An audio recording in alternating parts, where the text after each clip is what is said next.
Okay, sa ngayon ay pag-uusapan natin kung ano ang mga indikasyon o mga signs na nagpapakita ng low emotional intelligence.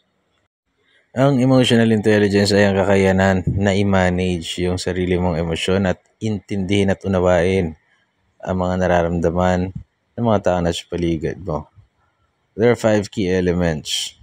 Ito yung self-awareness, self-regulation, motivation, empathy, and social skills. Normally, ang mga tao may mabababang emotional intelligence ay hindi nagtatagumpay sa buhay. O kundi naman, masyado matagumpay pero sila yung nagiging mga alpha narcissist na walang pakialam sa mga damdamin ng iba. No? Kagaya ko, ako ay nag-struggle with low emotional intelligence kung minsan, although pakiramdam ko ay matindi naman ang aking empathy kasi nailulugar ko yung sarili ko sa lugar ng iba. Though minsan ay hindi ko na ma-manage yung sarili kong emosyon. Bigla akong nagiging mainit ang ulo, wala sa lugar, at hindi ako nagiging kalmado. Kasi yung matataas ang EQ, they have the ability to remain calm. So ito ang mga signs na mababa ang iyong emotional intelligence. Number 1, struggles with empathy. One of the most telling signs of low emotional intelligence ay yung pag-i-struggle sa pagkakaroon ng empathy. Empathy isn't about agreeing with others all the time. It is about understanding where they're coming from, even if you don't share their perspective. So empathy is actually the ability to put yourself in someone else's shoes.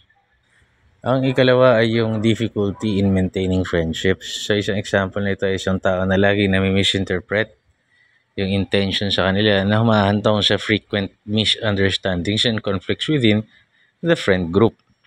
So kapag ang isang tao ay hirap na ma-recognize na nakasakit siya ng iba, hindi siya nag-a-apologize unless direktahan siyang sinabihan na nakasakit siya, usually hirap itong makatanggap din ng pagkakamali. Normally, sign yun na mababa ang EQ. Ikatatlo ay yung difficulty sa pagtanggap ng mga feedback. Individuals with low emotional intelligence are more likely to perceive feedback as a threat rather than an opportunity to improve.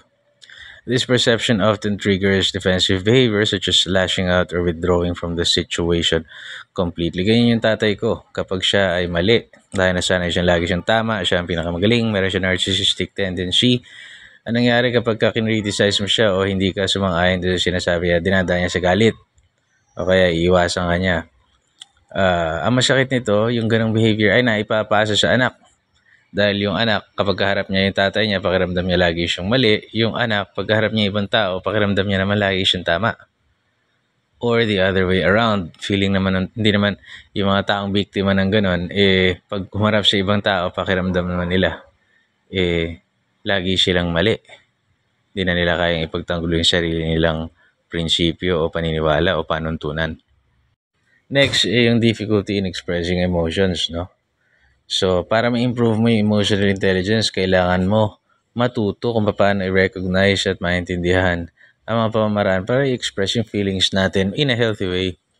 Normally kasi magagaling lang sa salita o magagaling lang magpahayag, kuno, bola, manipulative. Ang mga may mababang EQ, ang kadalasan ng mababang EQ, hindi na ako lalayo, mga narcissist. Napakiramdam nila sila lagi yung tama. So they tend to manipulate others dahil magaling silang gumamit ng mga istorya at pananalita pero hindi naman nila minimin. Kasi kung minimin nila, iba yung sinasabi sa pinapakita Sana kung minimin ng tao, pareho yung sinasabi sa pinapakita. At isa pang sign na mababa ang EQ natin ay ang pagiging impulsive. Meron kang impulsive behavior, no? They may react quickly without considering the impact of their actions, leading to regrettable decisions or conflict with others. So may isisingit ko na rin yan yung pagiging impulsive buyer. Wala ka ng pera pero nakakita ka ng type mo. Hindi mo na natimbang na mas kailangan mong mamili ng pagkain at magbayad ng bills. Binili mo pa rin yung motorsiklo na gusto mo. Meron akong ugaling ganyan. Kasi though ako ay sobrang tipid, pero may time na impulsive din ako. Nakakita ako ng motor na poging-pogi ako. Bigla akong binili. Nag-regret ako kasi alam ko nang sisirain, binili ko pa. pero ang pogi kasi. So, that is a sign of a low EQ. O kaya minsan impulsive ka, bigla ka na lang nagalit, bigla kang gaganong-ganon ka, impulsive ka. Sabi nga nila para kang titi ng matching na bigla-bigla na lang, whoop! Tapos wala kang pakialam dun sa nagawa mong damage. Tapos pag nakasakit ka ng iba, parang wala lang. After mo magalit, after mo makabastos, parang wala lang nangyari. Susunod, medyo mahaba-haba na itong video ha. Susunod ay ang struggle with self-awareness. One of the most heartfelt aspects of low emotional intelligence is the struggle with self-awareness. Self-awareness kasi yan yung cornerstone of emotional intelligence. It is about understanding our own emotions, recognizing them, no? Aware ka sa kung ano yung deficiency mo, aware ka kung saan ka lacking. Pero ako, alam nyo, meron akong example ng bata ako ng lack ko of self-awareness. Meron akong tinatawa ng matabang bata sa TV. Taba-taba ng bata. Without me realizing na mas mataba ako dun sa batang yun. So, ang lack of self-awareness ay papunta na rin kung hindi ako nagkakamali sa pagiging delusional. Pero mo, mas mataba ako dun. Tinatawanan ako siya dahil ang taba niya. Samantala, mas mataba ako sa kanya. So, that is showing lack of self-awareness. Okay, they may feel overwhelmed by their emotions, unsure of why they feel a certain way or how to handle it. This can lead to feelings of confusion and isolation. Ito, isa pang sign ay yung kahinaan natin na to read social cues. So in order to improve emotional intelligence, it involves learning to read and interpret these social cues accurately. It's about being present, observing, and understanding the unspoken language of emotions that governs our social interactions. Kasi kapag hindi ka marunong bumasa ng social cue, makaka-offend ka na nang hindi mo nalalaman. For example na lang, sa basketball, usually there is an unwritten rule na kapag lamang na lamang ka na, panalo ka na, ilang segundo na lang nalalabi sa game, huwag ka na mag-shoot ng bola. Pero para sa statistics, para maka-score, isushoot niya pa yung bola kahit na in reality panalo na sila. So, in reality, gusto niya lang naman na score, wala naman nagbabawal nun. Diba? Kahit lamang ka na, panalo ka na, pero nasa yung possession ng bola, ilang segundo na lang, isushoot mo. Siyempre, yun ang laro eh. But, yung taong gumawa nun ay hindi nakakaintindi ng social cues. Nakaka-offend na siya. Ang normal na ginagawa ng mga tao sa ganong sitwasyon, panalo ka na, you just hold on to the ball until the shot clock expires. Pero dahil gusto mong umiscore, hindi ka nakakaintindi, nangyayari, nakaka-offend ka ng kapwa mo. Another thing, okay, or another characteristic na mababa ang EQ ay yung inability mo to manage stress. Okay? Inability to manage stress not only impacts their mental and physical health, but it can also affect their relationships and performance at work or school.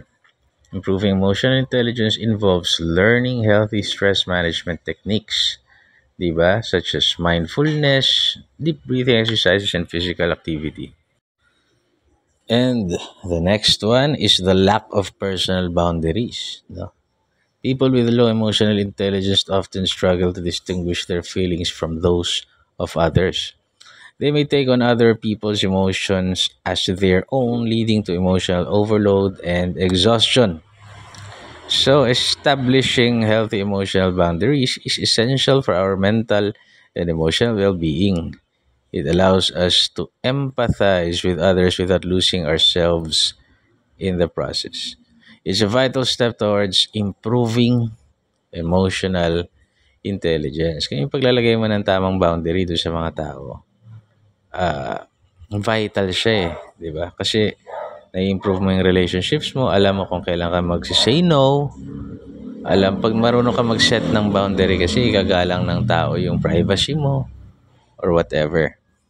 Sa huli, ang emotional intelligence ay hindi isang galing o katangian na pinanganak tayong nandoon na. Okay, it's not just a trait we are born with. It is a skill that can be developed over time. People often exhibit behaviors indicative of low emotional intelligence without even realizing it. Kagaya ko, ang dami ko nun na late ko nang na-realize, ngayon na lang. But recognizing these behaviors is the first step towards personal growth. You should remember that emotional intelligence is not about being perfect. It's about understanding our emotions and managing them effectively and extending the same understanding to others. So, whether it's learning to handle criticism constructively or developing better self awareness, each step we take on this journey brings us closer to becoming more emotionally intelligent individuals. At the end of the day, our emotional intelligence shapes how we interact with the world and the people around us. It impacts our relationships, our work, and ultimately our happiness. So, ang pag-improve ng ating emotional intelligence is a lifelong journey, but it is undoubtedly one worth undertaking. So, sa lahat ng mga kapatid natin dyan, tandaan natin, the first step para masolusyonan ang isang problema is to recognize that there is a problem and to find solutions for it. Hindi naman natin masosolusyonan yan lahat ng 100% eh. You just take one step at a time, one day at a time, hanggang sa matuto tayo, ma-master natin yung sarili natin. God bless you.